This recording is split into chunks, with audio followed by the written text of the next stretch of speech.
Yo, what's up, my wrestling peeps? It's your boy E here, the host of the GSMC Wrestling Laureate Podcast.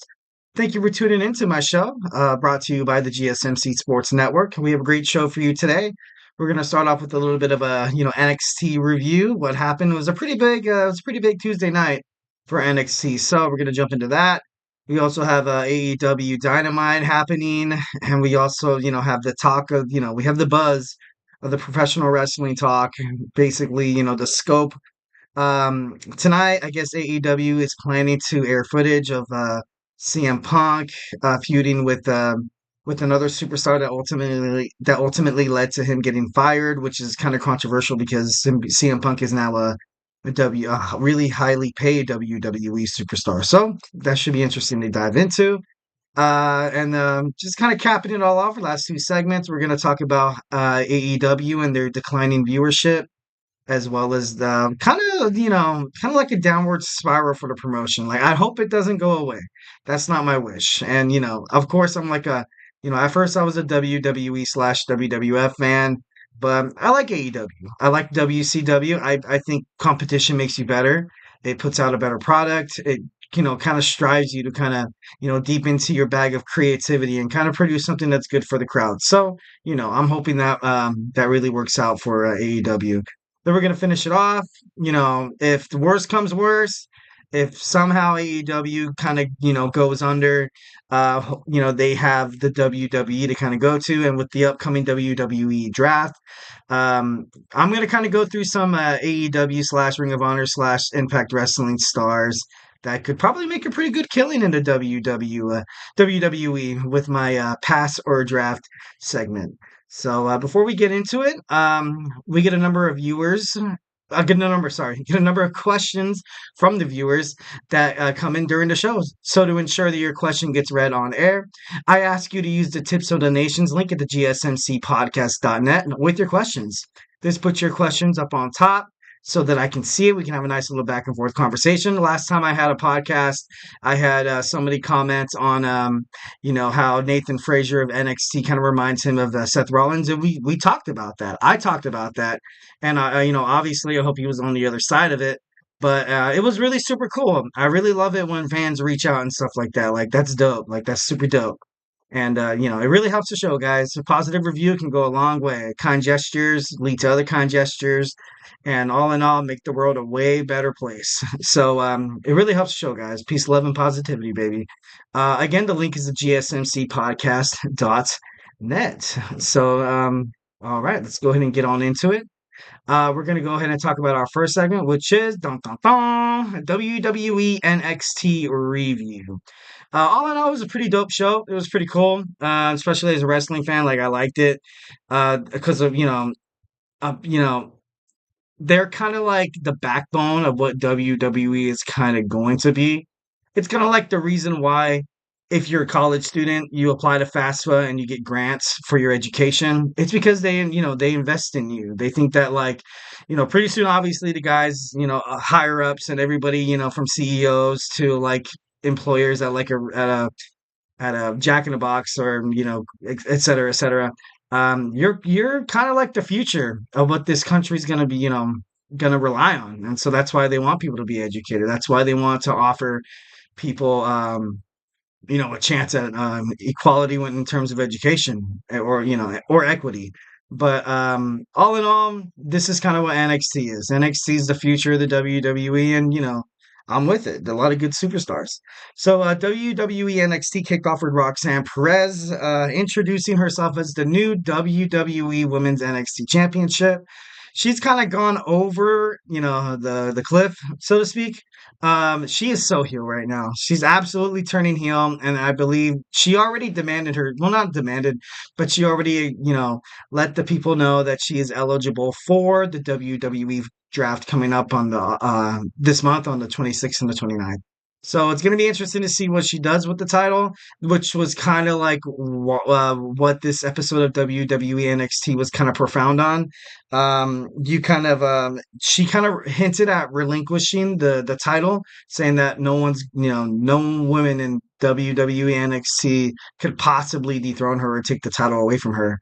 And then, of course, Lyra Valkyrie came out with an arm sling and stuff, and it was kind of heartbreaking. I was like, oh, poor Lyra. But, you should have never accepted that match, bro. You had a chance, got too cocky. It was your fault. Don't blame anybody else for your faults. It's your fault, man. It's your fault. No, I'm just kidding. I'm sorry. If Lyra Valkyrie was to ever watch this podcast, I would want her to know that she failed. I'm just kidding. No, no. Anyways, so she confronted Roxanne ultimately, and you had Tatum Paxley come out, and you thought, oh my god, like you have her best friend coming out, kind of like a protege of Lyra Valkyrie, and then she threw her against the steps. Classic WWE attitude adjustment. You can attitude there. You can see Shawn Michaels, his creativity, his work, and his ideologies behind this promo, where you kind of had Paxley like destroy her former friend, which they've been kind of hinting at, foreshadowing for the past couple of weeks on NXT. So I kind of saw this and I was like, yep, saw this coming. It's sad the person with the arm sling didn't see it coming, because obviously, you could have came back and fought, faster and stronger, but Lord only knows, when she's coming back.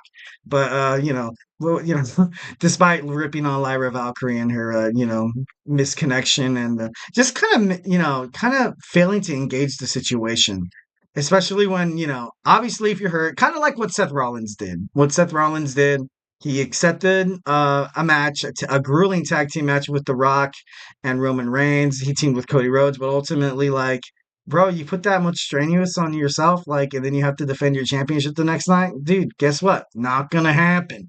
And lo and behold, now you had Drew McIntyre defeat him, and now you have Damian Priest sitting on top of that stoop. So you know kind of sucks for him, but so Natalya came out and ultimately wanted a shot at Roxanne Perez's championship. Roxanne Perez, of course, she denied. She's like, you don't get a shot, like this and that and the other. And then Ava, the NXT champion, who's been actually really like high on the WWE NXT women's division, kind of being the backbone, which has honestly, it kind of really has been. I really don't remember watching a wrestling promotion, if it was WCW, ECW, WWE/WWF, and seeing this many women's matches. Like, the women's matches are far outweighing the men's matches. Like, and it's crazy and it's cool. Kudos to them. That's awesome. They deserve like that kind of recognition, despite a whole era of not being appreciated and underpaid. But so you had Natalya coming out, and I kind of think Natalya is probably going to take the strap to kind of hold the WWE NXT Women's Division. She went like, obviously you need like a Hall of Famer or a really really seasoned veteran to go into the company and kind of work hand in hand with new talent, kind of bringing them up.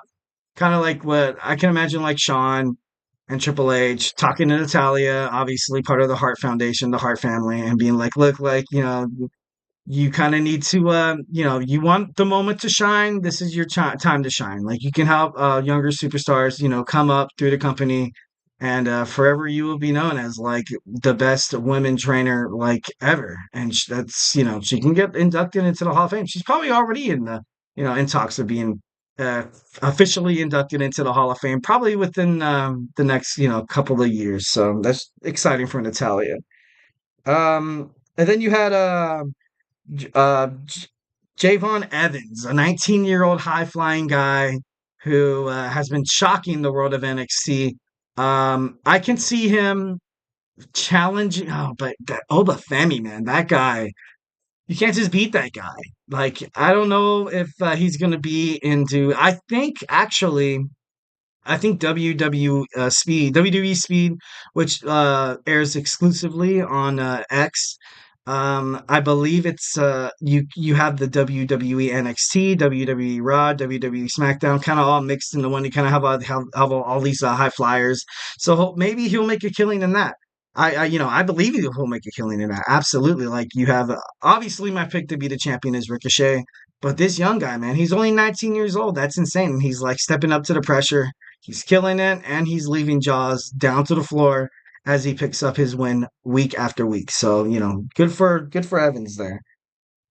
He said, and I quote, that life, what it's all about, it's family, friends, and having fun. That's like the best mentality to have.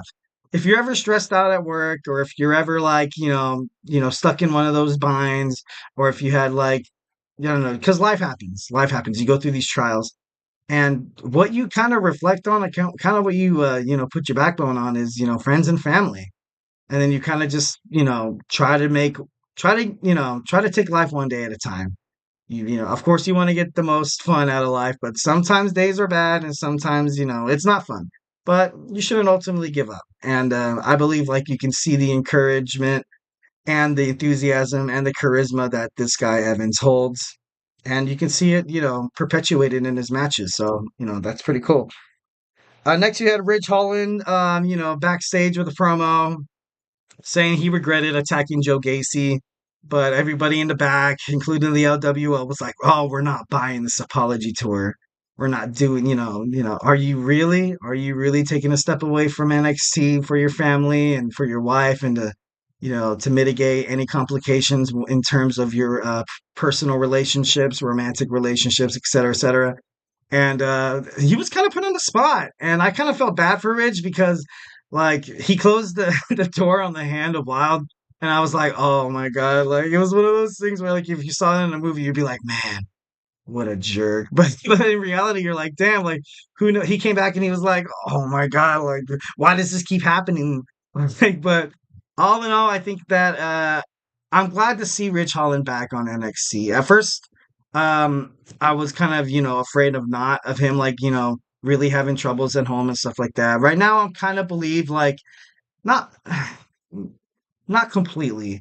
I would say probably like 75 to 25% clear that this was kind of like a, part of the storyline, which is cool. You never want to find out one of your favorite wrestlers are having personal, dramas or, anything like anything at home, so that, obviously I hope the best for Rich Holland. So during the match, Lola Vice screws Natalia. During the promo, Natalia attacks Lola Vice.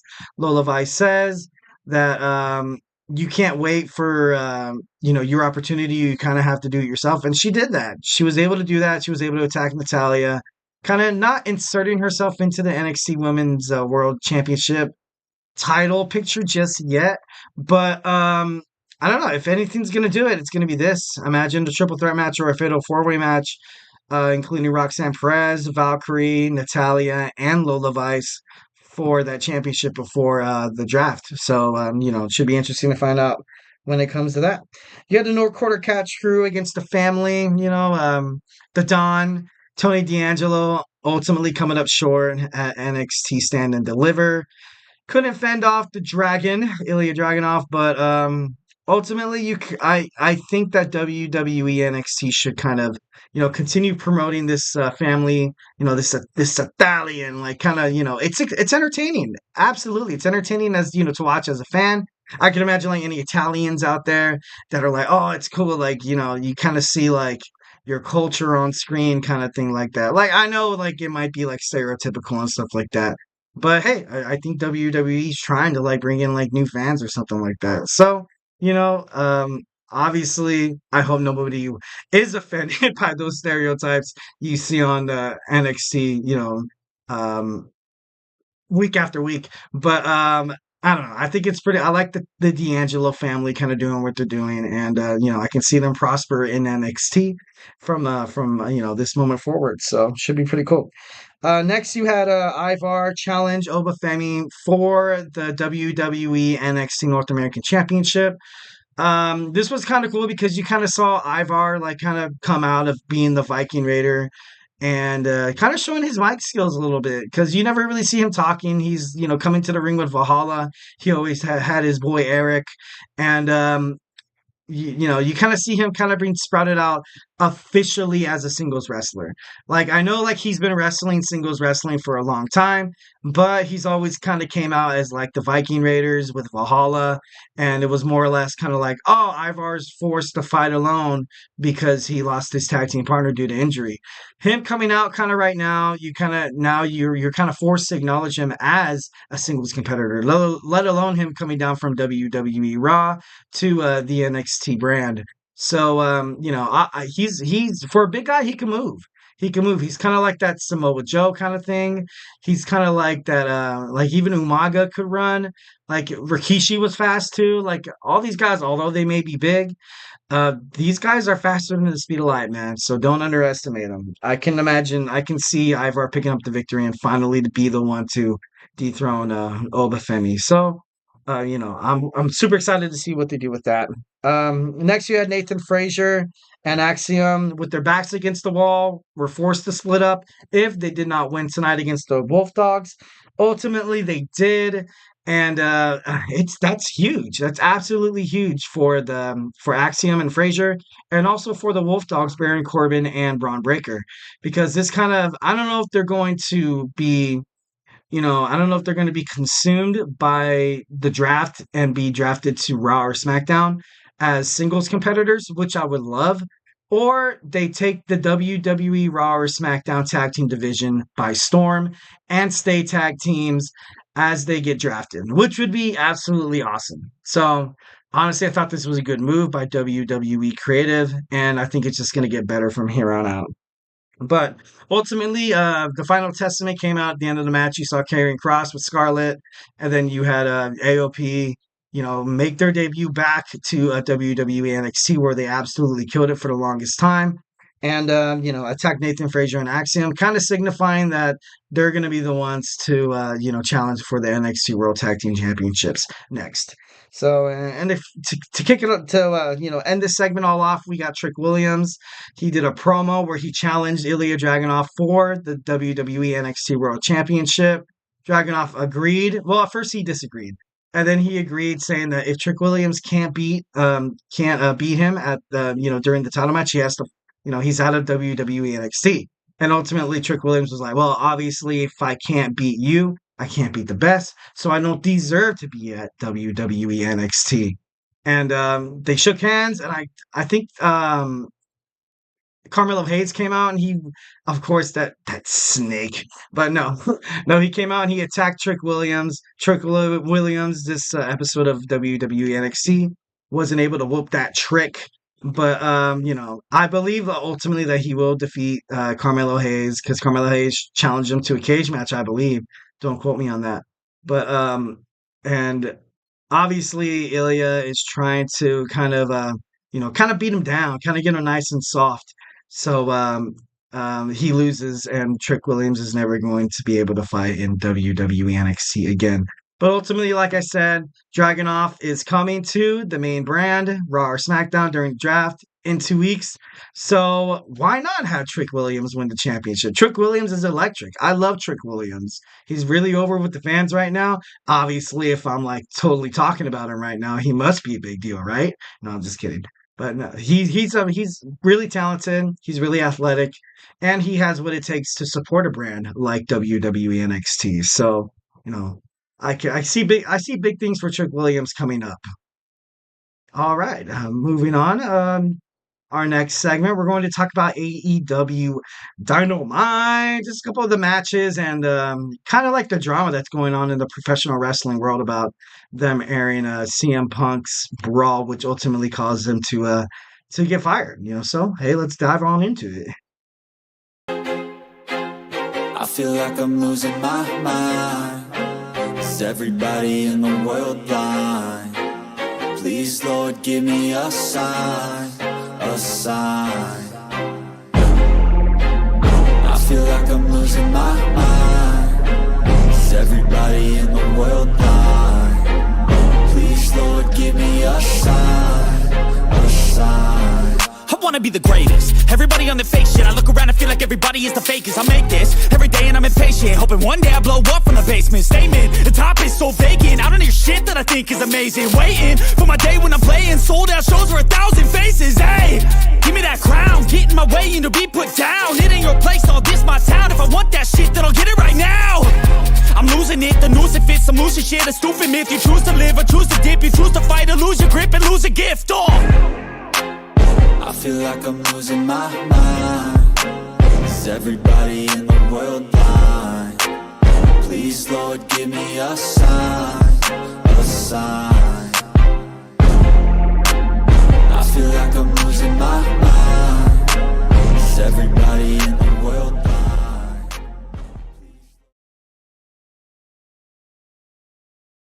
All All right. Welcome back to the GSMC Wrestling Laureate Podcast, brought to you by the GSMC Sports Network. Just to kind of reiterate what we talked about, segment one, we talked about WWE NXT, the future of Braun Breaker and Baron Corbin going in the draft, as well as Ilya Dragunov and Roxanne Perez. And what can you expect from the WWE NXT World Tag Team Champion division here on out? And we also talked about Trick Williams possibly being the one to take the WWE NXT title and kind of keep it at NXT, because if Ilya wins, Trick Williams cannot fight in NXT anymore, and he's forced to give up his whole career. So with his back against the wall, much like Nathan Fraser and Axiom, I think he's going to prevail. But before we get deeper into our next segment, we're going to talk about our tips and donations link. Make sure you guys hit that up if you want to talk. We get a number of questions through the show from our viewers. So to ensure that your question gets read on air and so that I can read it, it gets moved up to the top of the list so we can have a nice little conversation about it. Like I mentioned before, last show we had a chat come up. And it was a pretty good question. It was a question / statement, basically saying, is Nathan Frazier going to kind of be like the next Seth Rollins, based on his moveset and his abilities to kind of be high flying and also move off the ropes inside of the squared circle, which I completely agree with. I think Nathan Frazier is going to make it big, and he could very much be the next kind of like Seth Rollins. So the link, the tips and donations link at the GSMCpodcast.net. Leave a positive review, leave a question, tell me what you like, tell me what you don't like, tell me that I'm babbling on like an idiot. It's not nice. No, I'm just kidding. Hey, like this is my show, just as my it's our show. We're wrestling fans, we're family. You walk into any bar, you walk in it like I know I said this story before, like where I ran into a wrestling fan at Disneyland, and we ultimately kind of like clicked. He saw my Seth Rollins shirt and he was like, "Oh man, cool shirt." And after that, it was like, we're family. We're family. Anyways, the link again is the GSMCpodcast.net. So if you want to leave your tips and donations, to leave a comment so we can talk about it, ultimately ready to do so. So yeah. All right, we have our AEW Dynamite preview. This is AEW is not it's breaking my heart, but they're trying to hang in there, like, you know what I mean, especially with WrestleMania. Like, it's not easy, so I don't want to go too far off the wagon here talking about this kind of thing, because I'll save it for later. But let's just go over a little bit of what you can expect for AEW Dynamite. It's gonna be aired tonight live in Charleston Coliseum in Charleston, West Virginia, which is a beautiful state, by the way. I've been to West Virginia. Very green, very awesome, nice air and everything. Like, it was pretty cool. Not really humid, but this isn't a geography podcast, so let's move on. We have Samoa Joe set to face Dustin Rhodes for his AEW championship. Obviously, you had Dustin Rhodes' brother, Cody Rhodes, finish his story at WrestleMania. Can Dustin Rhodes finish his story on AEW Dynamite tonight? Highly unlikely. No, I'm just kidding. No. I'm not a hater. I actually really like Goldust. Goldust was like one of my favorite wrestlers growing up. But it's going to be a good match, but ultimately Samoa Joe is just... he's too dominant right now. He's like, you can't really fight that guy. Like, honestly, I had speculation that Swerve Strickland could have dethroned him, but I think they're waiting for someone special, or either waiting for MJF to come back, or like one of these grand gestures of like, heroic, rising from the dead kind of superstar mentality that they're kind of hoping that and Samoa Joe's title reign. Next, we have Adam Copeland defending his TNT championship against Penta El Zero M. So this match is going to be probably kind of like a mixture of kind of like a high-flying technical match, because I know Edge, like, he's not really the power kind of wrestler to have those power dynamics, but he's the one to, dig into his bag of tricks and kind of dig into his old school WWF/WWE TLC, where he can jump off the top rope, jump through the ropes, and ultimately hit like these, heavy blows, because I don't know, this guy, it's going to be hard to catch Penta, man. that guy's a high flyer as well. He's absolutely like insane good. He kind of reminds me of like, I don't want to say Kalisto because I don't want to stick to like the mask, like kind of wrestling kind of thing. But he's very aggressive and he's very like, he's insane to watch. Like, I think Edge, I keep saying Edge, Adam Copeland. I think Adam Copeland has his hands full tonight. I know a lot of people probably see this as like an easy win, but hey, I think he's going to get tested to his limits here. So should be interesting to see. Next, you have Tony Storm's champagne toast with Thunder Rosa. Thunder Rosa. I'm a huge fan of Thunder Rosa. Obviously, I listen to the Busted Open podcast with Bully Ray, Mark Henry, and the host. I can't think of his name right now. This is gonna kill me. This is gonna kill me. If anybody listens to the Busted Open podcast, and that's if you can chat the main guy's name, that would be very, very helpful. But ultimately, I think she can hold a company like AEW on her back. And so honestly, I think it's pretty cool. Like I'm I'm not completely sure if she did have an injury, but I think that she's totally over that. She's ready to take the next step into her relationship. And who knows what's going to happen when it comes to that champagne toast. Tony Storm, the timeless Tony Storm, she's really good. I remember watching her in WWE, now watching her in AEW. Although I feel like AEW don't really right now they're not really putting her into that many matches, which is kind of like, like me as a wrestling fan, absolutely love people wrestling, now that's kind of why I had that kind of like the mentality and the ideology that they should get rid of like baby faces and heels and just let the wrestlers be themselves and just wrestle. Like let what happens inside of the ring kind of like dictate if a person is heel or if a person is not heel. That kind of unpredictably, if this guy's a jerk, this guy's not a jerk, this guy wants the best for the crowd, this guy wants the best for the company. All that kind of stuff, it just excites a WWE fan or pro wrestling fan in general. So I don't know. I think that's pretty cool. You have Chris Jericho teaming up with Hook, teaming up with Katsuyori Shibata against Shane Taylor, Lee Moriarty, and Anthony Ogogo. So ultimately, I think Chris Jericho is going to get the win with Hook and Shibata because these guys are currently like, you kind of have this Hook Chris Jericho thing where can he really trust Chris Jericho?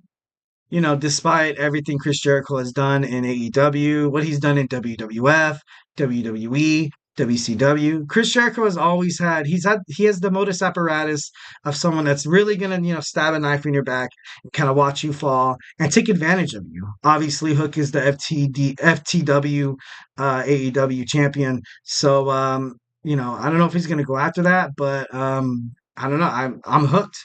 I'm hooked. Kind of punny. I'm just kidding. No, I don't want to, I don't want to strive any viewers away. Sorry, guys. Next, we're going to talk about, in our final story, we're going to talk about the Young Bucks are expected to present the backstage footage of AEW and the altercation between CM Punk and Jack Perry, which is, Jungle Boy. But, so it's been 8 months. That's Punk's final day at AEW. It's pretty crazy. Punk essentially, as soon as he got released from AEW, kind of buried it, kind of trashed him, and it was crazy because the reason why CM Punk said that he was not really, ready to continue his tenure within the AEW organization was that he had a problem with this guy Jack. And it was kind of like an employee complication or like kind of like some drama. CM Punk ultimately went to Tony Khan to talk about it, and Tony Khan, not knowing what to do, his reaction was not obviously diffusing the situation. Punk was pushed by Perry, and all Khan had to say about it was, like, hey, like, what do you want me to do? What do you want me to do? Like, and just, and all of us aren't wrestlers. I get that. Or you are a wrestler. That's pretty cool if you're watching this podcast, if you're a wrestler. But if you're not a wrestler, just imagine going to your 9-to-5 job. Or imagine going to, just somewhere where you have a boss and other like coworkers or partners or stuff like that. And, obviously you have this fall in with another employee where they're being rude, or they might be like mocking you, or might be like, telling slanderous or, libeling behind your back, like who knows. But then you go to the boss and you're like, hey, like, I don't want this to turn into anything. I don't want to have to take measures into my own hands. Is there any way you can talk to this employee for me and kind of diffuse the situation so I don't have to come into work dealing with this BS? And then imagine your employer looking you dead in the face and be like, what do you want me to do about it? Like, it's just like, dude, like, are you kidding me right now? Like, that's terrible. That's trash. Like, you are a billionaire who teamed up with various wrestlers to create this thing that's supposed to compete against one of the biggest business conglomerates in sports entertainment history, the WWE. And you want to tell one of your employees that, what do you want me to do? Like, that's really, really like super unprofessional. And I think that's a, pretty crucial reason why CM Punk found a way to kind of get out of there. But CM Punk ultimately did kind of end he was on I think he was on MMA talk show or something like that, where he said that Tony Khan is a really nice guy. He's a really nice guy, and but he's not a boss, like, kind of thing. Like, and sometimes to be a boss, you kind of have to not you cannot you can't be afraid to like overstep the boundaries and kind of be a jerk just for like the betterment of the company, kind of thing. Like when it comes to situations like that where you have two employees like fighting, or you have a just a disrespectful culture, because that kind of stuff can rot an organization inside out. And that's not good. Like, you can see like a lot of things, especially not even in wrestling. Like, you can see that in the NFL and NBA, MLB, NHL. Like, if there's someone that's bad in the locker room, a lot of the other players are going to pick up off that. And kind of like, is this the culture in the locker room? Is this our team culture? Like, I'm out of here. Like, no one wants to be part of that. So you kind of have to respect CM Punk's decision of not moving forward when it comes to that kind of stuff. But like I said, ultimately he said that Tony Khan was a good guy. I don't know how much of that like was true, but there's also the fact that maybe, perhaps, maybe, just maybe, that maybe they kind of use this as a way to it's called the bait and switch, like where you kind of feel like you have to light the stage on fire just to kind of get a reaction. You get the attention. And former star, WWF star, Jeff Jarrett, now he's the AEW Director of Business Development. He spoke about the controversial topic, and he said, and I quote, you gotta blur the lines. You gotta blur the lines of professional wrestling. And him saying that kind of means, like, because WWE refuses to merge with any other wrestling brand, you kind of have to, kind of bring that in, kind of like what WWF did during the Attitude Era, where you had DX kind of invade WCW, and then you had Eric Bischoff air WWF being like, oh, don't worry about the other, missing Monday Night Raw, because here it is, you have the same, S word, on and on again. So don't worry about. Stay tuned to Turner Broadcasting, Monday Night Nitro, rolling on. Like you kind of have those things where, it's just, you kind of have to blur the lines there. You kind of have to push the fourth wall a little bit, and it's, as a wrestling fan, like, it just makes it better. Like, it's kind of, it kind of makes for like, oh, is it real or is it like a teaser? Like, you don't know what's going on. Like, you don't know if WWE is merging with Tony Khan's promotion, because according to sources, Triple H is not afraid to kind of not borrow superstars, but kind of let Impact wrestlers like Jordan Grace. Obviously, you see the addition of Jaden Cargill, and ultimately you see Cody Rhodes coming back to carry the company. So obviously, Paul Levesque isn't afraid to kind of cross those boundary lines or blur those lines.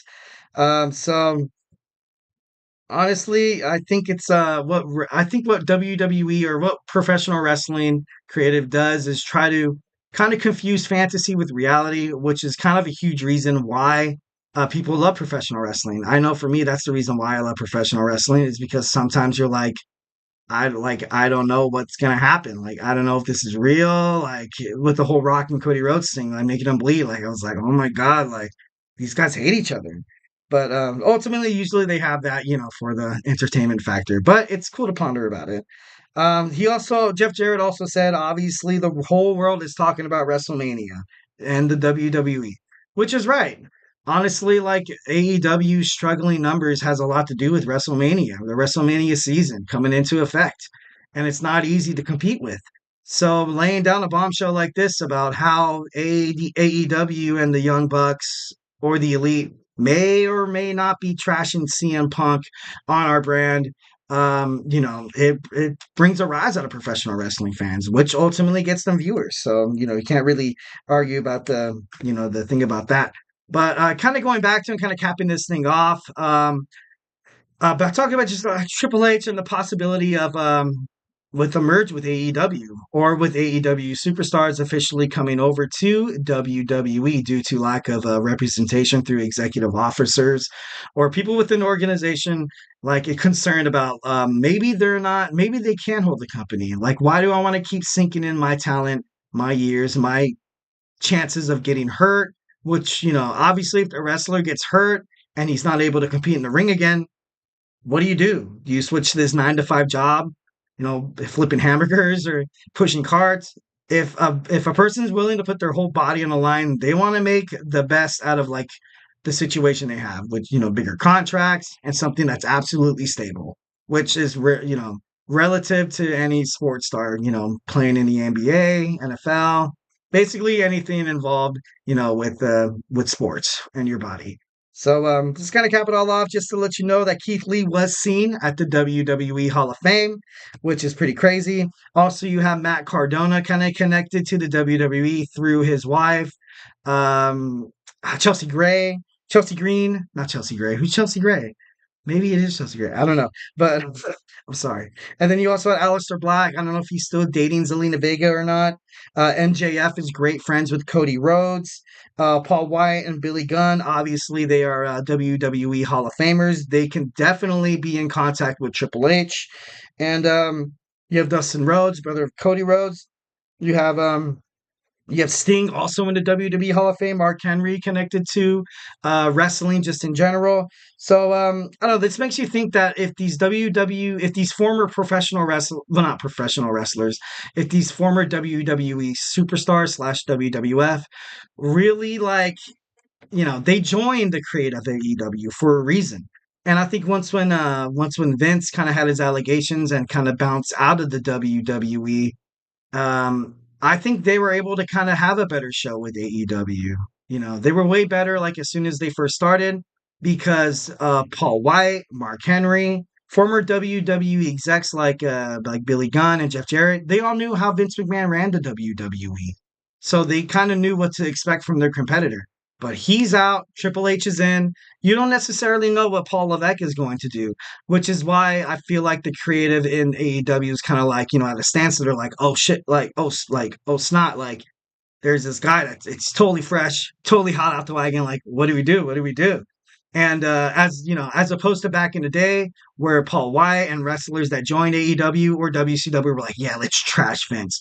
Let's get that effing guy. Now you kind of have Paul Levesque and all these guys have respect for Paul. And they're like, I think Paul's going to make a pretty good product. I don't want to do anything to maliciously hurt WWE anymore or WWF because they're close friends with Paul Levesque. So this kind of is a huge reason why I feel like AEW is, highly in trouble. It should be interesting to see here on out how AEW's numbers and viewerships go.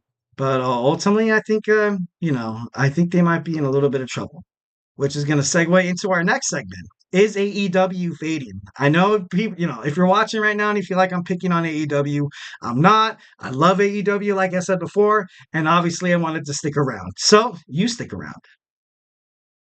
Looking for your daily fix of sports talk without having to pay for it? GSMC Sports Network is available on YouTube. Just search GSMC Sports Network.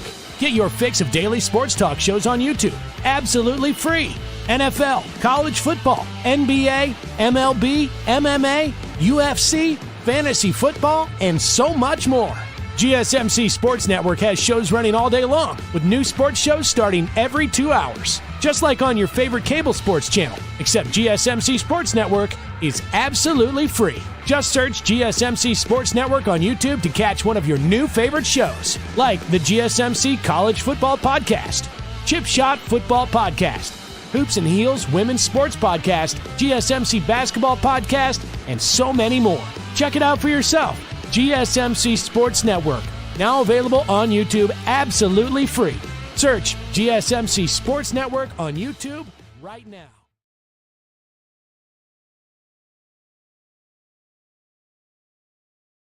All right. Welcome back to the GSMC Wrestling Laureate Podcast, brought to you by the GSMC Sports Network. Just to kind of reiterate what we talked about, segment 1 was talking about WWE NXT. And segment 2, we talked about how we talked about AEW and Dynamite. We also talked about the possibility of, superstars maybe jumping ship, jumping from this Titanic, hitting an iceberg. But, like I said before, I hope they're doing okay. But, so it is clear, is AEW fading? I think it is. I hate to admit it, and I really hope it doesn't happen. But, I don't know. AEW Dynamite sales has been, went down in 2024. That just makes you think that, is it thanks to WrestleMania? Is it thanks to the Paul Levesque error? And that's the reason why AEW can't, move tickets.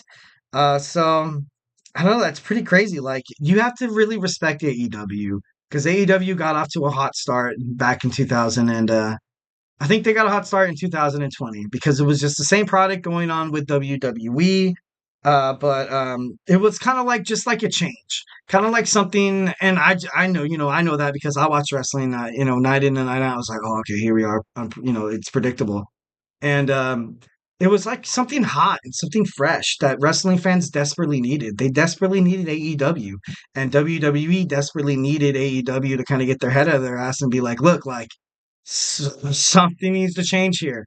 We need to compete with these guys. Like, they're not just some small promotion from the Jim Crockett, organization. They're actual players and stuff like that. So that's why you kind of have to respect AEW. And I thought it was pretty crazy how I feel like I'm really strong. I really have that strong belief that they picked up on Vince's tendencies. That's the reason why they kind of had that hot start, and why they were kind of wrestling fans alternatives to like a more better organization or like entertainment value. But because you have to think about it. Like, now you have Paul Levesque, the Paul Levesque era. He's unable to predict. Obviously, he wrestled for the longest time. They're able to cut better promos, storylines, promotions, better weekly shows, etc. Like, it's crazy. And WWE signed a massive streaming deal with Netflix for WWE Raw. So that's going to also, kind of accumulate into the reason why AEW might fall. And, you have a $5 billion deal over 10 years, possibly 15 years. Like, that's insane. That's probably the biggest thing ever. And with Netflix kind of, not, kind of being like, hey, honestly, if you want to push it to PG-13, we can do that.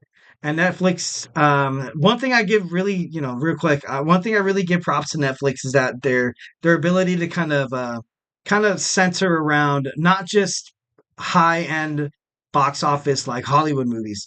You kind of have movies from all over the country, like from Bollywood, from Nollywood. You have things from Nigeria, like films that are really good films.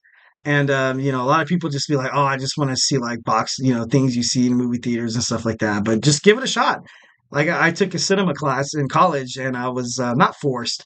It was the curriculum to watch like 10 movies, and to be honest, I watched it. Like, that's Asian cinema, like I said, Nigerian, Bollywood, like Nollywood. Like, it was good stuff. It was good stuff. So just expand your mind a little bit. But moving on, they signed a massive deal. Obviously, you kind of have to be, with the executives leaving AEW, that kind of leaves talent. They took a $34 million loss in 2023, so that's huge. And it kind of makes you to think that with AEW struggling right now, And with WrestleMania 40 being the best WrestleMania of all time, did WrestleMania 40 finally put that nail in the coffin for AEW? Like I said, I'm not trying to pick on him, and I really hope that it didn't. But it's crazy. And even prior to the Netflix deal, WWE had talks with moving to WBD, which is Warner Brothers Discovery, which they would have aired on Turner television networks like TNT and TBS, which would have been absolutely detrimental for AEW. So obviously, I hope it doesn't happen, but something's going down, guys. Something going down. And there's been just recent talks that AEW really hopes that they want to use a ranking system. They want to use a ranking system in order to bring back fans. And and I think that's obviously you get to the point where you're willing to try anything, but I don't think this is the right thing to do. I read an article by Alfred Kanua at Forbes magazine, and he put it right. He put it absolutely right. He said AEW doesn't need a ranking system; it needs star power. It absolutely needs star power, and you got to, that's absolutely right. You lose Cody Rhodes, MJF to injury, Sting retiring, like CM Punk gone due to organizational problems where Nick Khan was afraid to step in and do anything about a situation. And honestly, you kind of look at these recent signings and you're like, well, that explains a lot because you had Mercedes Moné, you had Will Ospreay, Matt Cardona, and then now you have Chris Jericho, going, turning face and stuff like that. These are all, I feel like, the acts of a desperate man. And I'm not dogging on the guy, but honestly, I don't think Tony Khan can run a business. He's part of the board in the Jacksonville Jaguars, and I know this has nothing to do with wrestling, but the Jacksonville Jaguars started off hot, and then they took a, and it's just like sometimes you can be a boss, and sometimes you can run an organization, or sometimes you're not. But comparing apples to oranges here. But moving on, just kind of finishing this off. So can AEW stay alive, or will it end up like WCW? Just because they were on the same channels as WCW doesn't necessarily mean they're the same brand. The good thing about AEW was Tony Khan teamed up with other wrestlers to create from scratch its own entity, which is pretty cool. That's pretty hot. Ted Turner bought a wrestling company that was already built, the Jim Crockett promotion, which was already currently airing on TBS in 1988. Turner was able to buy the company and ultimately create World Championship Wrestling. So, that's pretty cool. And you also have to think about it in this way that when when Ted Turner bought Jim Crockett and created WCW, the ingredients that made JCP, Jim Crockett's promotions, were kind of already in place. You kind of had Ric Flair. You had the Four Horsemen. You had Dusty Rhodes. You had Sting. You had all these guys that already had a huge fan base around them, all ready to go. So, and AEW, they still struggle to this day. Even it's crazy. I read this article and I was like, wow, that's the reason why. AEW has, they don't really have a huge library such as the WCW or Jim Crockett or even the NWA. It's crazy. But all AEW really has is their own shows. You have AEW Dynamite. You have Rampage, you have Collision, and then even on YouTube they have shows like AEW Dark, AEW Dark Evolution, and I don't know. That's just kind of crazy because I feel like for the longest time I thought to myself, I was like, damn, these guys are wrestling 3 or 4 or 5 shows a week, that's crazy. And it's just to build up this video library, this able to where you kind of type into a search engine like Hulk Hogan or Sting or Bret Hart.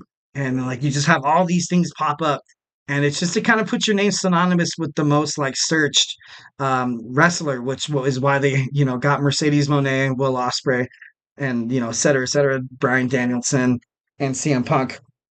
But the only thing that I kind of Tony Khan compares to Vince as he likes to kind of micromanage. Instead of letting people kind of be creative minds in the field, kind of like Eric Bischoff, Vince Russo in WCW and the Attitude Era.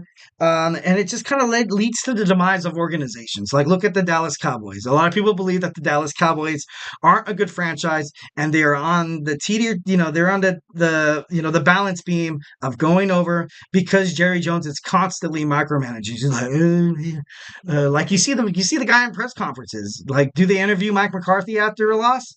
No, they're going to talk to Jerry Jones. And sometimes, like, you got to let people do their thing, man. And that's ultimately, and that's why I believe the Dallas Cowboys are terrible right now, is because that Jerry Jones is, obviously he's an influence, but, we'll move on more on that, when we, this isn't a football podcast. We have a football podcast with my boy Kenneth. Check it out on the GSMC Sports Network. And it's crazy how, WCW was kind of built on former stars like Scott Hall, Hulk Hogan, Bret Hart, Kevin Nash, etc., etc. And AEW should be admired because they, like I said, they built it from scratch. Where they had Cody Rhodes, they kind of had John Moxley, Bryan Danielson, Chris Jericho, and then you had the Young Bucks as well as Hangman Adam Page and Kenny Omega to kind of carry that, carry that brand, kind of carry that thing while they kind of we're ready to rumble with Vince McMahon. So we're running out of time here, but hopefully I can get done with my first segment. It's gonna be pass or draft. I'm gonna be talking about AEW, Ring of Honor, New Japan Wrestling, Impact stars that could possibility jump ship from the teetering, from the Titanic sinking of the Tony Khan promotions and kind of make the jump into the WWE Draft. So hey, don't go anywhere.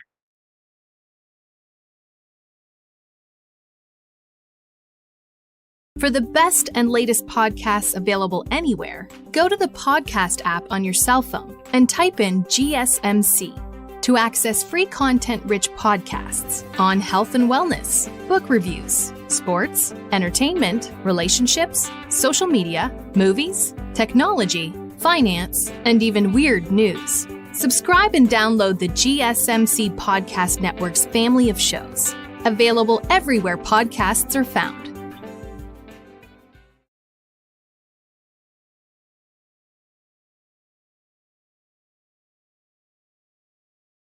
All right. Welcome back to the GSMC Wrestling Laureate Podcast, brought to you by the GSMC Sports Network.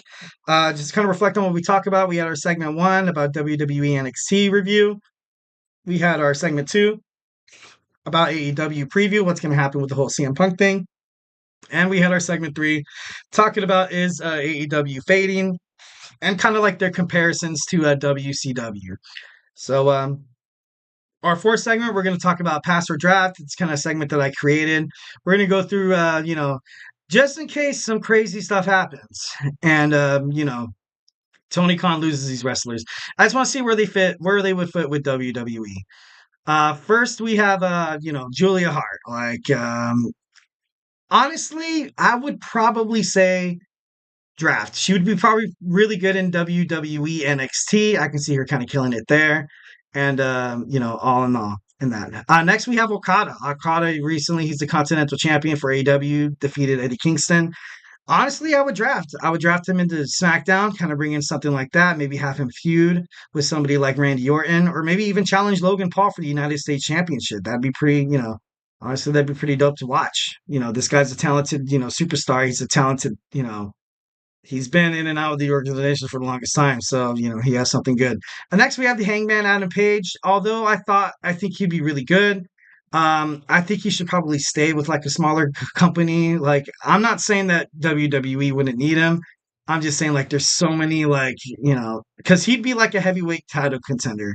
And right now you kind of have everybody like scratching toward the title, and you kind of have Paul Levesque kind of having the idea of who's going to challenge for the World Heavyweight Championship and the WWE Championship at Berlin, Backlash, and also Clash at the Castle. Kenny Omega. Oh, man, I love Kenny Omega. Absolutely draft this guy. He automatically becomes a complete, arsenal in your book of rosters that could bring a crowd of easily 100,000 people. This guy is money. This guy is he's a switchblade.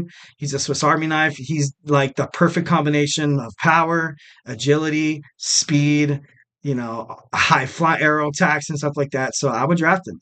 Next we have Brian Cage. He was seen in a recent video with Drew McIntyre working out, but to be honest, I don't really see him fitting anywhere in SmackDown or Raw's. Right now in their plan, I guess you can say, or their storylines. Obviously, if he came, he would make a killing because he's a talented dude. But this guy could make a killing in AEW. So I'd be like, look, like, dude, you would go from like challenging for the Anaconda Championship to challenging for, the AEW World Heavyweights. But anyways, moving on, we have Darby Allin. I love Darby Allin. This guy kind of reminds me of obviously he got his name from Gigi Allin. I don't know if a lot of you guys know who Gigi Allin is. He was pretty crazy. But you see his matches, and this guy puts everything on the line. This guy's like the new and improved Mick Foley. So to be honest, I would draft him. I would absolutely draft him.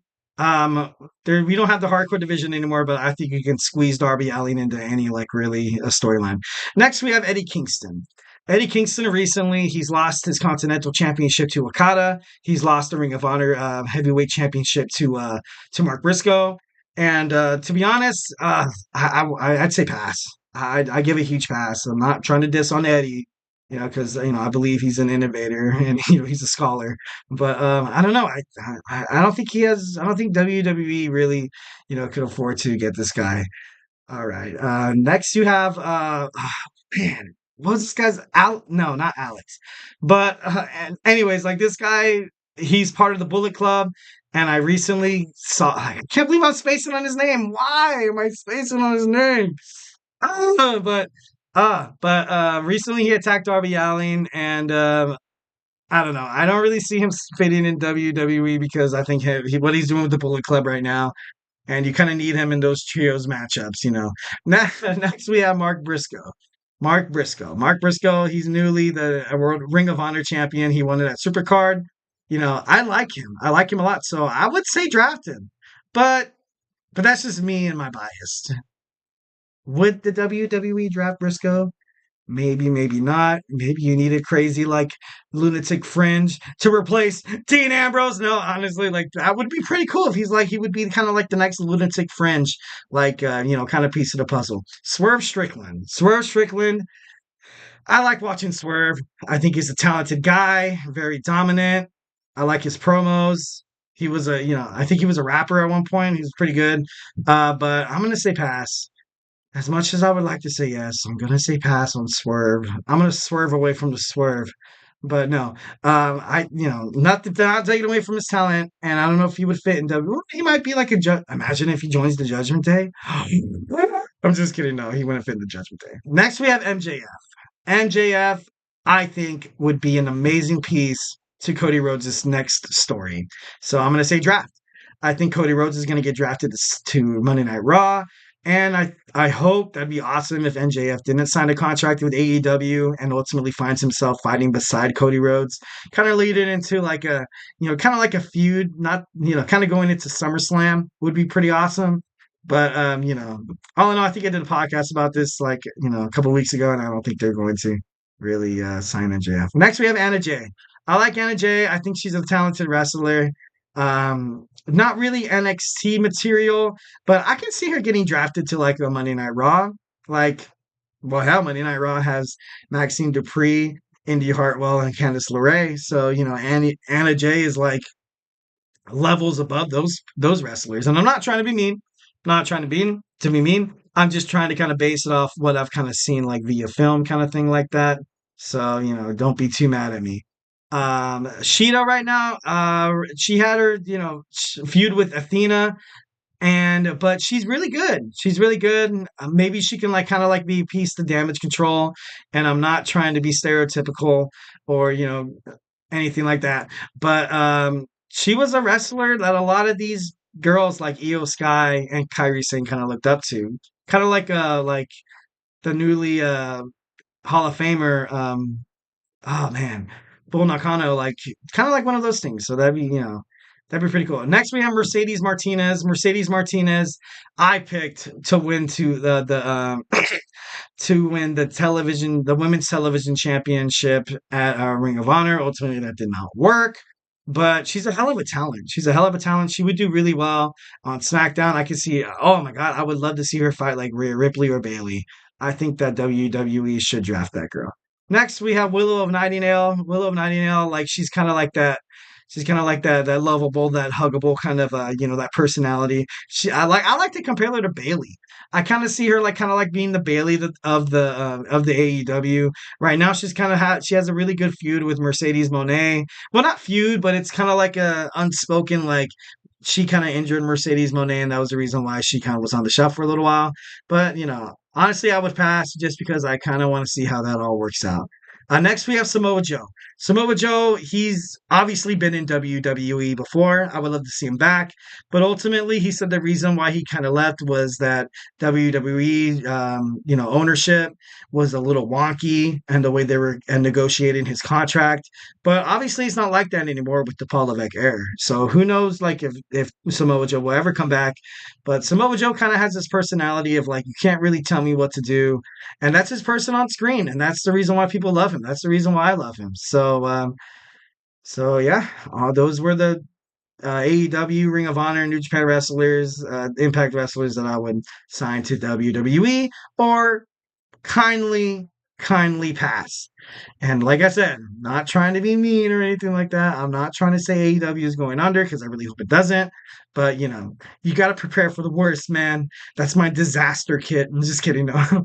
With all that. Well, guys, I hope you like my show. Thank you for tuning in to the GSMC Wrestling Laureate Podcast presented by the GSMC Sports Network.